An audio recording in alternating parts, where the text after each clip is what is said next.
Ya. Buenas tardes, profesor. Nosotros somos el equipo 3 y vamos a exponer sobre el proceso de trabajo, seguridad y salud. Yo soy Axel Ruiz.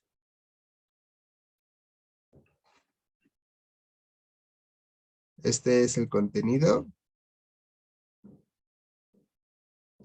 Bueno, la introducción es que la Secretaría del Trabajo y Previsión Social insta rectora por parte del Gobierno de la República en los temas de política laboral, la seguridad y salud en el trabajo.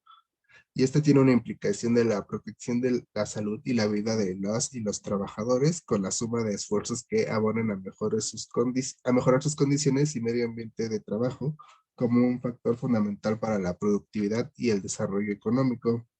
Por otro lado, los riesgos para la salud en el lugar de trabajo, incluidos el calor, el ruido, el polvo, los productos químicos peligrosos, las máquinas inseguras y el estrés provocan enfermedades ocupacionales y pueden agravar otros problemas de salud.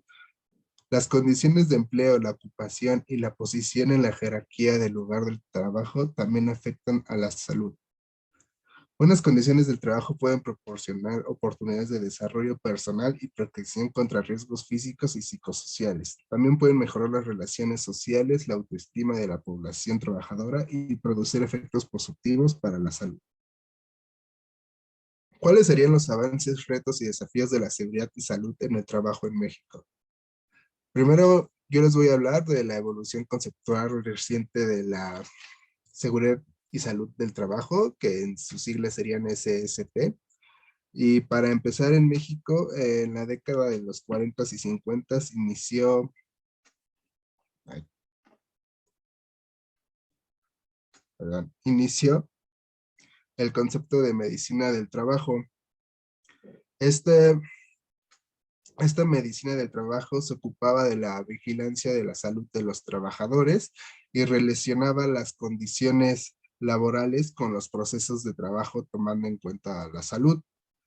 Y esto conjuntamente se le llamó enfermedad ocupacional. En conclusión, en la década de los 40 y 50, la medicina del trabajo se ocupaba de las enfermedades ocupacionales. ¿Qué ofrecía esta medicina del trabajo? Primeros auxilios, hospitalización solamente por daños biológicos y tratamiento y rehabilitación de invalidez causada en el lugar del trabajo. Lo que no ofrecía era prevención de la salud, evaluación médica preocupacional y periódica después de haberlo contratado, encuestas de higiene y campañas de educación sanitaria y de higiene. Después pasamos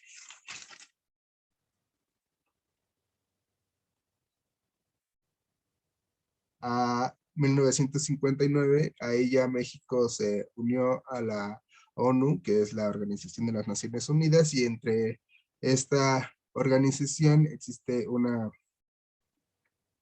como pues sí, otra organización que se llama la OIT, que es la Organización Internacional del Trabajador, que en sus inicios se destinó a ser tripartita, que es que en esta organización participa tanto los gobiernos de las naciones miembros como los empleadores y los trabajadores. Esta organización establece normas de trabajo, formas de hacer políticas para este tema y promoción de trabajos decentes hacia hombres y mujeres. En este año, la OIT expresó que la medicina del trabajo tiene que dedicarse a tres cuestiones. La primera era asegurar la protección de los trabajadores contra todo riesgo que produce su salud en las condiciones del trabajo o en su propio trabajo. La segunda era contribuir a la adaptación física y mental de los trabajadores y en particular a la educación de la colocación de puestos de trabajo a través de aptitudes de los trabajadores. Y la tercera era contribuir el establecimiento y mantenimiento del bienestar físico y mental de todos los trabajadores. Después, hasta la década de los 70 y al final, en 1979, la OIT expresó el primer informe sobre higiene y seguridad y por primera vez se tomó el tema de medio ambiente de trabajo, donde expresó que había un problema a nivel global con los ambientes de trabajo cuyos factores influían en el bienestar físico y mental de los trabajadores. Estos factores que tienen que ver con el medio ambiente del trabajo era la protección contra las condiciones y los peligros físicos que se podían causar en el lugar del trabajo y en el medio ambiente donde estaba ese lugar del trabajo. La adaptación de las instalaciones, procedimientos de trabajo y a las aptitudes físicas y mentales de cada trabajador y aplicando por primera vez los principios de la ergonomía. También otro factor es la prevención de la tensión mental debido al ritmo y la monotonía del trabajo. Otro factor, la promoción de la calidad de vida del trabajo mediante la mejora de las condiciones de este, incluidos la descripción y el contenido de las tareas. Y el último factor era las cuestiones conexas con las organizaciones del trabajo, porque también ya se empezaron a comunicar todas las industrias y los médicos para empezar a hacer una legislación sobre todo estas cuestiones. En 1981, en un convenio que fue el 155 sobre la seguridad y salud de los trabajadores, la OIT reconoce la importancia de recopilar y analizar datos sobre los accidentes y enfermedades laborales, ya como forma de política en los países miembros.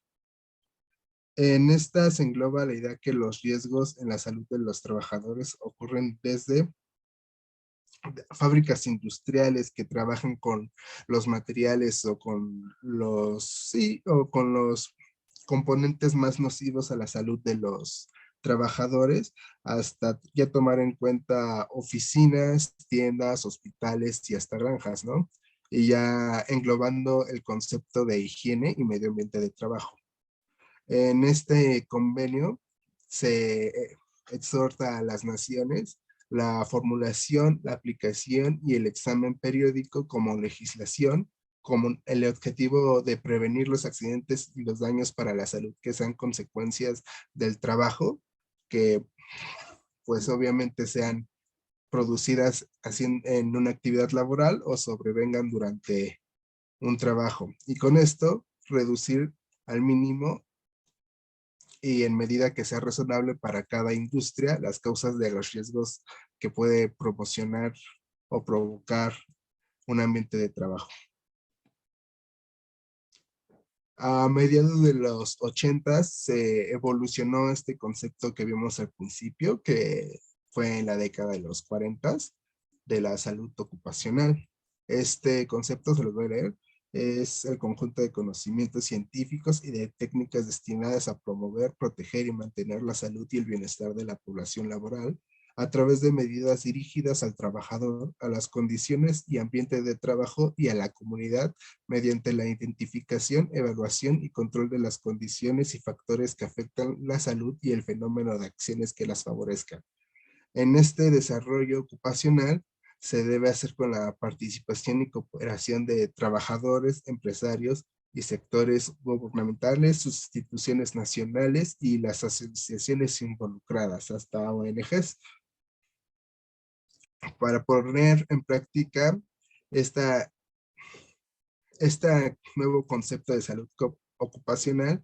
Se debe hacer de manera interdisciplinaria y de forma ya que tenga un respaldo legal en la Constitución para que se puedan lograr todas estas medidas. Y de ahí ya saltamos al contexto actual que se vive en el país de la seguridad e higiene y medio ambiente del trabajo. Desde que vimos que desde el principio casi era un solo enfoque exclusivo a lo físico y a los problemas que podían causar invalidez, ya actualmente en este contexto se puede, ya en la legislación, ya se incluyen hábitos de salud, factores psicosociales, mucha investigación entre todas las empresas, trabajadores y médicos, y, y cada vez se legisla más para tener un profundo efecto en la salud del empleado. Muchas gracias, los dejo con mi siguiente compañero. Hola, mi nombre es Eric y les voy a hablar sobre un poco sobre el perfil nacional de ocupación y empleo. Esto dando respuesta como a cuáles serían eh, los retos y desafíos en seguridad y trabajo. Por ejemplo, tenemos a nivel nacional una población total del 51.7% de mujeres y el 48.3% en hombres, pero también nos están dando datos sobre qué porcentaje de mujeres y hombres están ocupados laborando y qué tanto porcentaje desocupados. Siguiente, por favor.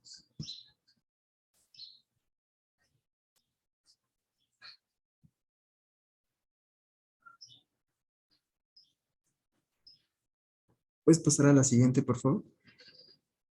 Ahí.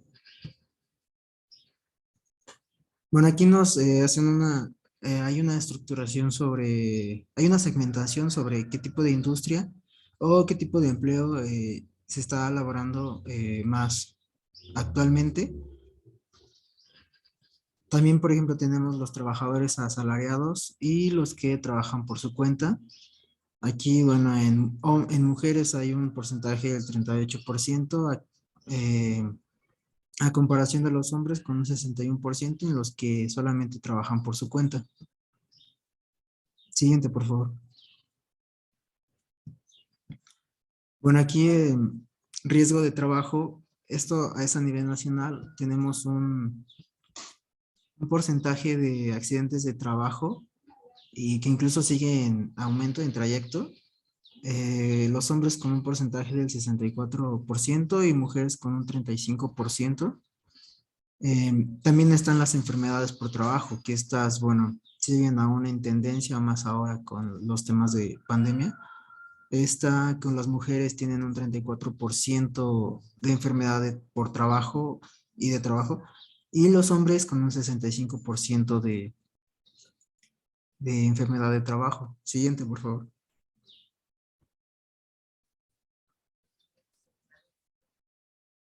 Bueno, esta es la, digamos, tendencia que les menciono sobre los accidentes de trabajo. Podemos ver la línea. Como de 2012 a 2016 ha reducido, digamos, esta tendencia, pero también con enfermedades de trabajo ha estado aumentando. Eh, Esto en contraste también con las situaciones actuales de pandemia, como les menciono. Y bueno, esto nos hará que, bueno, enfermedades de trabajo se mantenga una tendencia, digamos, estable. Y bueno, así también podría tener un riesgo, incluso podría ser un, un retroceso en el avance en temas de seguridad y salud de trabajo. Siguiente, por favor. Bueno, aquí más delimitado sobre el perfil de ocupación y empleo, tenemos a la Ciudad de México. Eh, bueno, aquí las mujeres que laboran es un 50% en la Ciudad de México y los hombres con un 49%. Digamos que está equitativamente el perfil de ocupación en la Ciudad de México. Siguiente, por favor. Bueno, también aquí en Ciudad de México, ya que hay muchas personas laborando, tenemos un porcentaje de enfermedad de trabajo de mujeres y hombres casi a la mitad, digamos que mujeres 50.1% y y hombres 49.9%. Esto también nos da un índice sobre que, bueno, se ha estado manteniendo en tendencia este porcentaje. Siguiente, por favor. Como les decía, bueno, mujeres y hombres está casi equitativo, sobre accidentes de trabajo también, con 43% para mujeres y con hombres con 56%. Bueno, los dejo con mi siguiente compañero.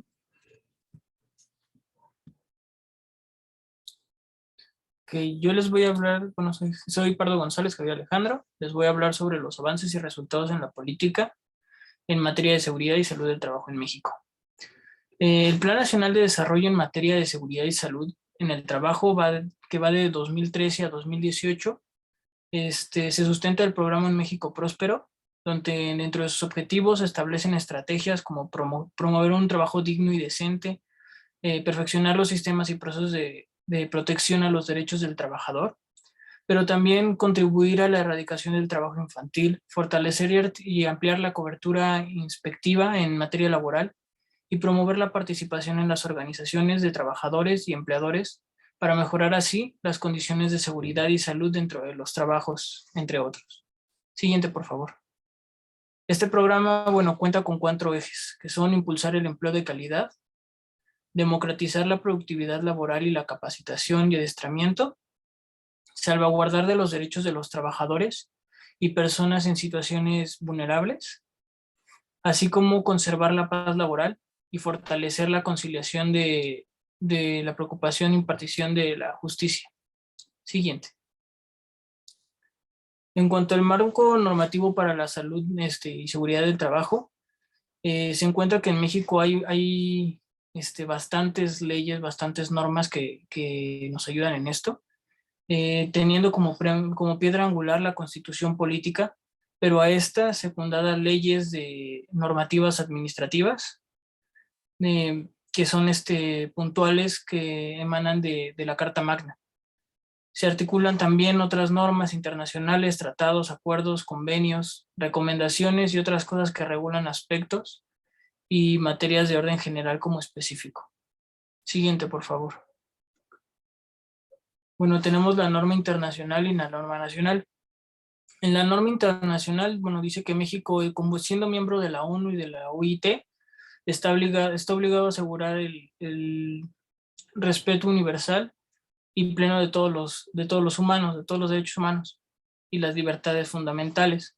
En cuanto a la normativa nacional, tiene un principal fundamento en el artículo 123 de la Constitución, como bien les había dicho, y se complementa de otras leyes y reglamentos. La vigilancia de este marco normativo está a cargo también de la Secretaría del Trabajo y Prevención Social, con la concurrencia en otras autoridades gubernamentales. También acompañan esta norma otros instrumentos jurídicos vinculados al tema de la SST, que tiene como objetivo principal garantizar la protección y la salud de la vida en el ámbito laboral, además de proporcionar un ambiente de trabajo digno y saludable y fortalecer una cultura de prevención en los centros de trabajo. Siguiente, por favor. Bueno, como instrumentos normativos en la materia de SST, aquí puse algunos reglamentos y leyes. No son todos, la verdad son bastantes. Como bien dice, esto está basado en la Constitución Política de los Estados Unidos Mexicanos, pero así como está la Constitución, también está la Ley de Planeación, que establece las normas y principios básicos conforme a los cuales se llevan a cabo la Planeación Nacional de Desarrollo y encauzar la función de las actividades en la Administración Pública Federal. Tenemos la Ley Orgánica de la Administración Federal, que establece las bases de organización, la Ley Federal del Trabajo, que pues ve los derechos de los trabajadores, el Reglamento Interior de la STPS, que establece el ámbito de competencia y organización de la Secretaría del Trabajo y Prevención Social, así como también delimita las facultades de su titular y las unidades administrativas. También aquí tenemos el Reglamento General de Inspección del Trabajo y Aplicación de Sanciones, Reglamento de Seguridad, Higiene y Medio Ambiente, la Ley General de Salud, Reglamento de la LGS en materia de presentación de servicios de atención médica, la Ley del Seguro Social, tenemos la Ley del ISSSTE, tenemos el Reglamento de Servicios Médicos del ISSSTE, reglamento para la examinación en materia de riesgos y trabajos de validez del ISSSTE. En fin, está fundamentada en muchísimas leyes, muchísimas reglas para que esto se cumpla de la mejor manera y los trabajadores tengan una vida laboral digna y una muy buena salud. Siguiente, por favor. Bueno, los dejo con mi siguiente compañero. Bueno, buenas tardes. Mi nombre es Alfredo Barrera Chávez y yo continuando con esta parte del marco de leyes, Eso voy a hablar sobre una reforma, bueno, sobre la reforma a la ley del trabajo que hubo en 2012. Esto claramente es un avance, puesto que impulsó muchas medidas y ayudó a un gran sector de la población, además de incluir, pues digamos, novedades que son beneficiosas para los trabajadores. Su principal objetivo de esta reforma era, o bueno, fue la promoción del acceso a empleos formales, el fomento del trabajo digno y la protección efectiva de los derechos laborales. Eh, bueno, aquí como pueden ver, dice que modernizó el marco legal mexicano con adaptaciones que permitían afrontar exigencias y necesidades del mercado laboral. La que sigue, por favor. Bueno, uno de los principales o la primera parte de esta reforma que vamos a ver es la incorporación de figuras de hostigamiento y acoso sexual en la Ley Federal del Trabajo y también en el Reglamento Federal. Esto tiene un antecedente que es la Ley General de Acceso de las Mujeres a una vida libre de violencia que entró en vigor en 2007. En base a esto, la Ley Federal y el reglamento hicieron sus respectivas inclusiones respectivamente en el artículo 133 y en el artículo 55, donde se dividía en dos partes, que era un marco preventivo y un marco correctivo. El correctivo es el que se encuentra en la ley federal. Y aquí había principalmente prohibiciones a patrones y trabajadores sobre que estaba prohibido acosar a cualquier integrante de la empresa en la que se encontraba laborando. Y después pasábamos al esquema preventivo donde se hacía o se promovía, perdón, los sentidos de pertenencia y de participación proactiva dentro de la industria. Y aquí también agregaba obligaciones al patrón, donde se le estipulaba que debía tener eh, políticas preventivas, tener un buen mecanismo de quejas frente a estos abusos y evaluar constantemente el entorno laboral que existe en su empresa. La que sigue, por favor. Bueno, estas fueron otras modificaciones que hubo, digamos un poco más resumidas. Existió la innovación al pago de indemnizaciones. Aquí vemos que se incrementó el pago en hasta 5,000 días de salario, puesto que previamente se tenía una reducción y se hizo una consideración que debía aumentar. O consideraciones que se hicieron en ese aspecto era que se podía aumentar hasta en 25% dicho pago si el patrón no cumplía con las normas preestablecidas. Se incrementó también las sanciones. Estas sanciones lo que hacían era incorporar, perdón, estas sanciones lo que hacían era que en el título 16 de la Ley Federal del Trabajo tomaban en cuenta la sanción que se estaba efectuando y la gravedad del problema. Eh, en caso de que esta violación fuera a la Ley Federal del Trabajo, la sanción iba a equivaler de 250 a 5,000 salarios mínimos, días de salario mínimo. Después tenemos la habilitación del aviso electrónico, en donde vemos que se modificó el artículo 504 de la Ley Federal del Trabajo, con el fin de incluir la posibilidad de que este aviso se hiciera por medios electrónicos. Para esto se creó una página web, la cual era sraat.stps.gov,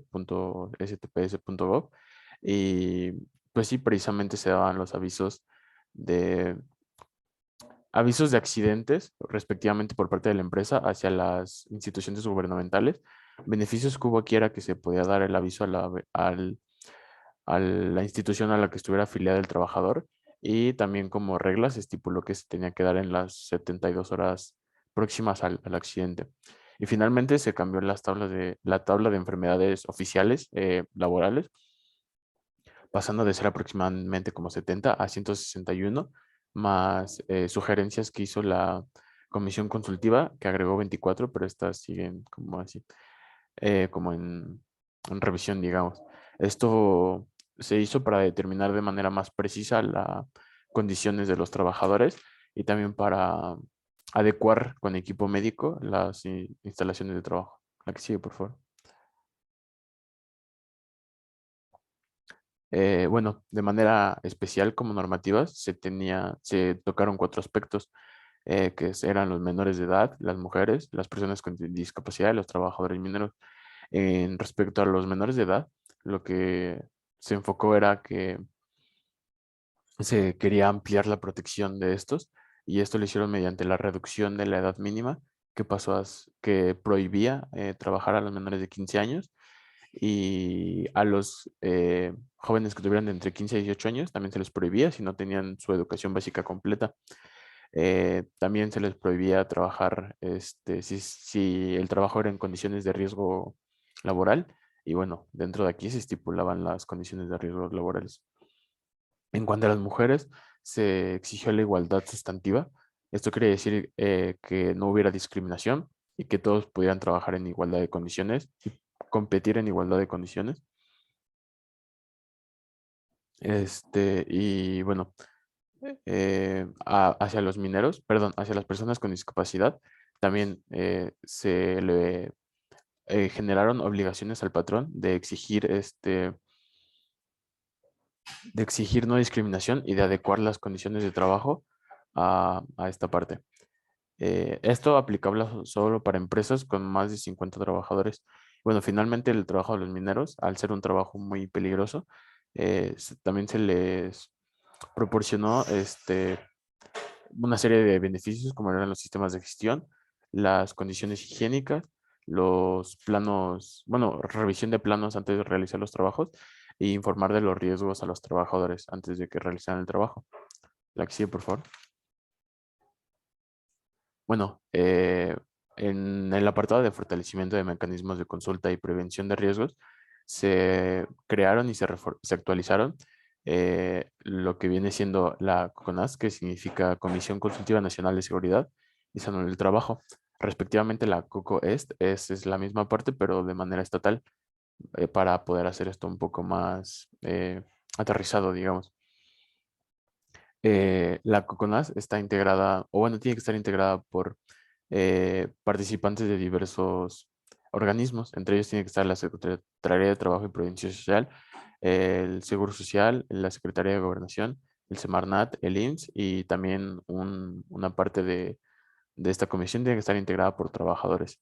Esto es para dar su opinión acerca de normas, eh, atacar las políticas de la seguridad y salud en el trabajo y determinar estrategias de control del trabajo. Por otro lado, el Comité Consultivo Nacional de Normalización de Seguridad y Salud en el Trabajo se vio actualizado debido a que también se reformó el reglamento federal. Entonces, con esto se actualizó, o sea, renovó este comité, perdón, el cual está integrado por igual las entidades que dije antes, más agregado la UNAM y el IPN.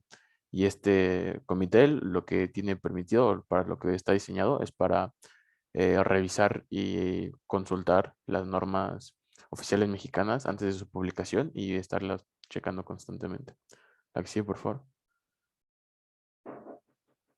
Bueno, por último vamos a hablar del sector empresarial en estas reformas. La que sigue, por favor. Y bueno, aquí se abordaron igual 4 puntos. El primero era la maternidad y lactancia, donde el gobierno federal le pedía a las empresas que les brindaran a las madres trabajadoras ejercer el derecho a decidir sobre sus turnos para la lactancia, entre decidir si tenían media hora de trabajo, media hora antes y después de la lactancia o tener una hora completa. Esto se le pide que se estipule en el contrato. Y bueno, el siguiente es la conformidad de organismos privados. Estos son para determinar el cumplimiento de las normas y la conformidad con estas normas también. Eh, el siguiente es las vistas de inspección. Estas inspecciones se exige o se empieza a requerir que sean más recurrentes y pues más exhaustivas, puesto que se sabía que antes no eran tan frecuentes y pues muchas de las empresas infringían las normas, por lo que no representaba un beneficio para el trabajador, pues puede estar expuesto a riesgos, etcétera. Y bueno, finalmente adiestrar a los trabajadores siempre es importante y hacerlo constantemente también es un gran beneficio. La acción, por favor. Bueno, ya como conclusión general, tenemos que notamos una gran cantidad de avances dentro de nuestro país en los últimos años. Eh, Como pudimos ver, se hicieron reformas a varios sectores, pero también detectamos que había desafíos. Es decir, a pesar de haber existido estas reformas, muchos de ellos podemos decir que son avances que debieron haber estado desde muchísimo tiempo atrás o que incluso hasta llegan tarde, ¿no? Porque se generan estas reformas a partir de accidentes que pudieron haber sido previstos con una buena administración.